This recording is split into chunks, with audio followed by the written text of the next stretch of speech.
आपकी सीट को लेकर भी ये कहा जाता है कि भाई बीजेपी के पास रहेगी या राष्ट्रीय लोकदल के पास रहेगी। आप ऐसी स्थिति में क्या करेंगे? मैं कवि चौधरी साहब के पास बार बार मैंने दिल्ली जो है टिकट के लिए दौड़ नहीं लगाई है। मंत्रिमंडल की बात चलती है तब आपका भी नाम आता है। मंत्रिमंडल में आपको भी कोई सूचना है? और ये सब किस्मतों के खेल हैं। मुझे इसमें बिल्कुल, मेरा तो पहले भी बहुत राजपाल जी का हम लोगों का नाम चल रहा था। क्या मुस्लिम वोट रालोद के साथ बीजेपी के साथ आने से वो संख्या में जुड़ पा रहा है या कुछ आपको लग रहा है कि इसमें कुछ कमी आई है? नमस्कार, स्वागत है आपका न्यूज 80 पर। मैं हूं आपके साथ राहुल राणा। उत्तर प्रदेश में 2027 का विधानसभा चुनाव अभी भले ही 1.5 साल का समय बाकी हो, लेकिन इससे पहले उत्तर प्रदेश में तमाम सियासी उठापटक लगातार जारी है। राष्ट्रीय लोकदल पंचायत चुनाव की अकेले तैयारी कर रही है और बीजेपी अलग तैयारी कर रही है, जबकि विधानसभा चुनाव हो या फिर केंद्र सरकार के साथ में राष्ट्रीय लोकदल की साझेदारी की बात हो।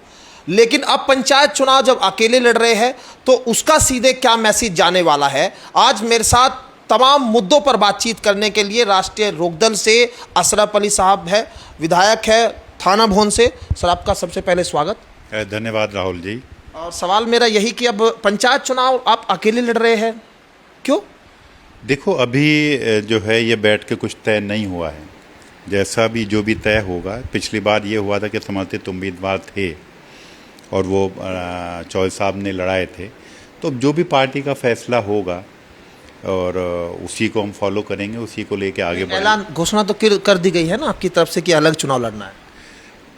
अभी मतलब ये ठीक है, आप कह रहे हैं इस चीज़ को, क्योंकि इसमें कोई संबल पे तो चुनाव होता नहीं है। समर्थन पार्टियां अपने अपने लोगों को करती हैं, क्योंकि कैंडिडेट बहुत होते हैं।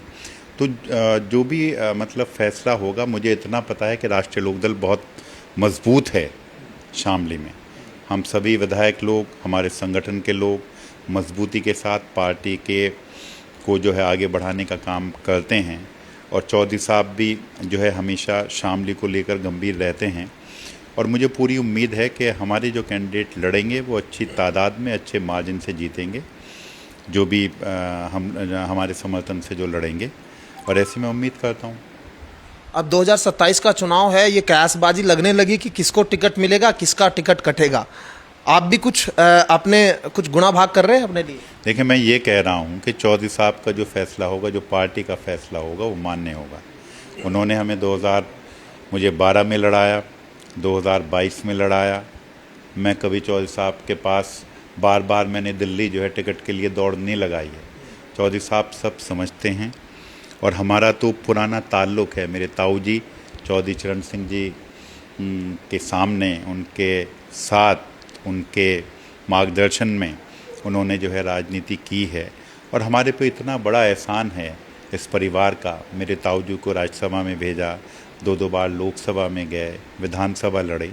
तो हमें पार्टी को मजबूत करना है, ये चौधरी साहब को तय करना है किसको लड़ाना है, किसको नहीं लड़ाना है। हमें मेहनत करनी है।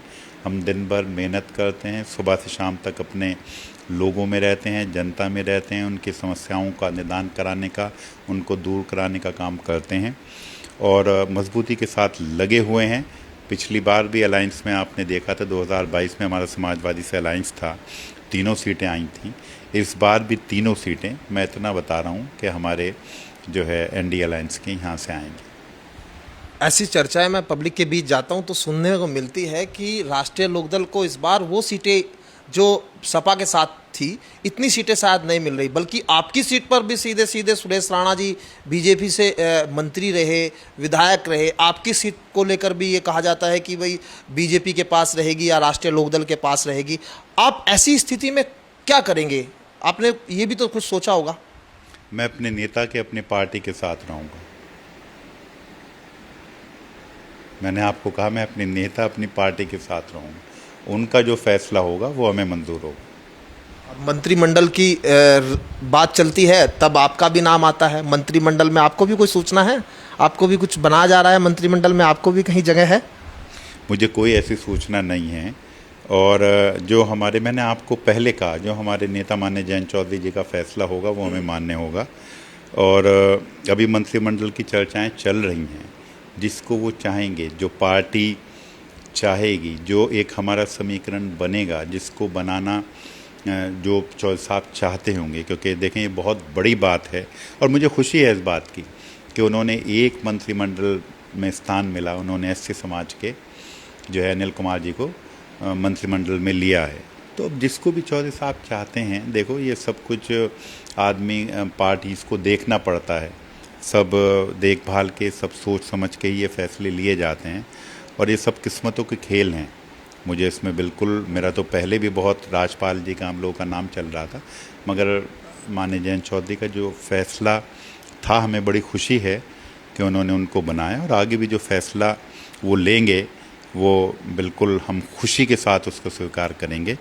और मैं समझता हूँ कि किसी भी जो है, मुझे पता है चौधरी साहब देख के बहुत सोच समझ के कोई अच्छा ही फैसला लेंगे। एक सवाल जो मैं जानना चाहता हूँ ईमानदारी से आपसे कि समाजवादी पार्टी के साथ जब रालोद अलायंस में थी तो सपा के साथ में जाने से आपको मुस्लिम और जो जाट, जो बड़ा वर्ग था, किसान वर्ग की बात है ही, लेकिन जो बड़ा वर्ग था वो साथ में, क्या लगता है बीजेपी के साथ आने से आप, क्योंकि उस जनता के बीच में रहते हैं, आप समझते हैं, क्या मुस्लिम वोट रालोद के साथ, बीजेपी के साथ आने से वो संख्या में जुड़ पा रहा है या कुछ आपको लग रहा है कि इसमें कुछ कमी आई है?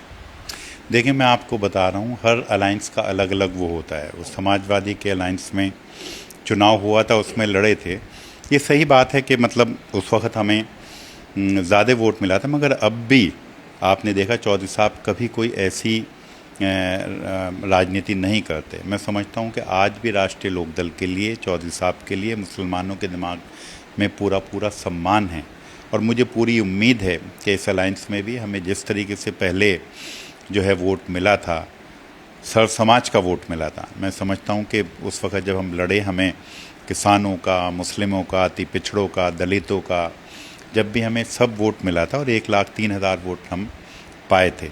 तो मुझे पूरी उम्मीद है अभी भी हम बहुत मजबूत जो है, मजबूती के साथ जो है राष्ट्रीय लोकदल, मैंने आपको पहले भी कहा है, और राष्ट्रीय लोकदल के जो अलायंस है यहाँ हमारे शामली में लड़ेंगे और हम तीनों सीटें यहाँ पर जीतेंगे। एक सवाल ये कि बीजेपी के साथ गठबंधन में आने से वोट बढ़ा है या कम हुआ है? हाँ, क्यों नहीं, आप कम क्यों समझ रहे हैं यार, हम मेहनत करते हैं, लोगों में रहते हैं। चौधरी साहब आप देख रहे हैं कि मतलब किस तरीके से उनके कौशल विकास मंत्री बनने के बाद भी मुझे बड़ी खुशी है। आप देखिए, परसों ही केंद्रीय विद्यालय जो है शामली को मिला है, इससे किसका फ़ायदा होगा?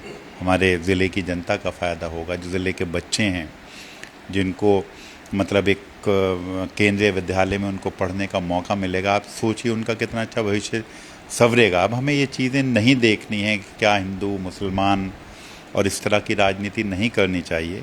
अपने भविष्य को देखना चाहिए, अपने बच्चों के भविष्य को देखना चाहिए। और मैं समझता हूँ कि हम जो चौधरी साहब के साथ पूरी तरह से कंफर्टेबल हैं और मुझे उम्मीद है कि हम जो है मतलब हमें जो पहले वोट मिला था उससे बढ़ेगा ही, घटने वाला नहीं है बिल्कुल। आपने उठाया मुद्दा कि केंद्रीय विद्यालय का, कि राष्ट्रीय लोकदल के लोगों ने पैरवी की, आप लोगों ने भी पैरवी की, लेकिन वहीं आप देखिए कि इकरा हसन जो समाजवादी पार्टी की सांसद है, उन्होंने एक वहाँ पर संसद के अंदर स्पीच दी और खुद जो है केंद्रीय मंत्री जो है उन्होंने उनकी सराहना भी की और केंद्रीय विद्यालय का मुद्दा उठाया। वो ये कह रही है कि हमने भी इसमें मेहनत की है, रालोद को पूरा श्रेय नहीं जाना चाहिए। देखिए, मैं आपको ये बताता हूँ, जब चौधरी साहब मंत्री बनने के बाद पहली बार शामली में आए थे तो यहाँ चौधरी साहब के सामने लोगों ने ये मांग रखी थी कि हमारे ज़िले में जो है केंद्रीय विद्यालय हम लोगों को मिलना चाहिए। और आप ये समझ सकते हैं कि चौधरी साहब जो है शिक्षा राज्य मंत्री हैं इस देश के, और ये सभी समझते हैं ठीक है इकरा हसन ने पार्लियामेंट में उठाया होगा, उठाना भी चाहिए अपने मतलब संसदीय क्षेत्र के लिए।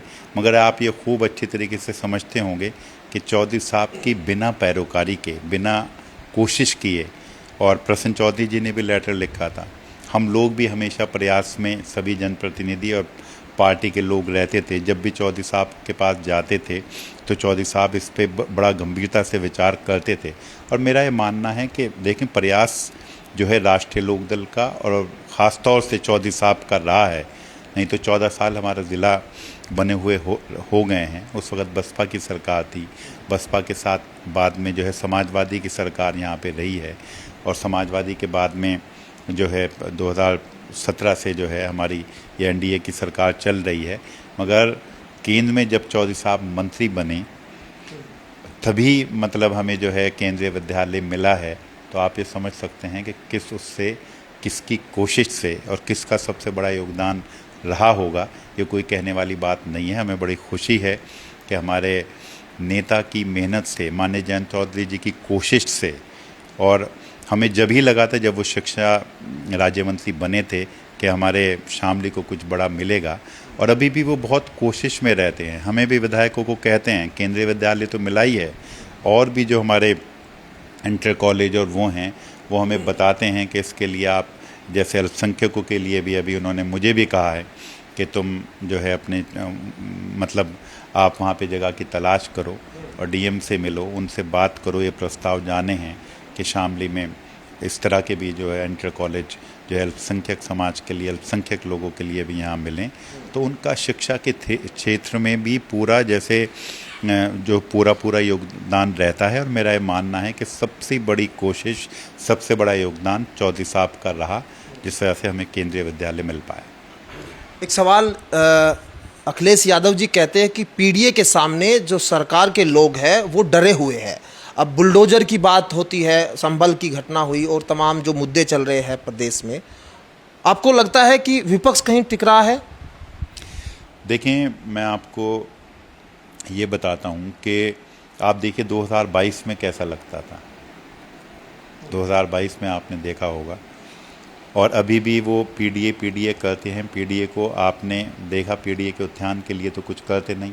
आज भी आज़म खां का जो आपने देखा है कि वो जेल से निकल के आए हैं, कितने नाराज़ हैं, उनकी कोई बातचीत भी नहीं हो रही है।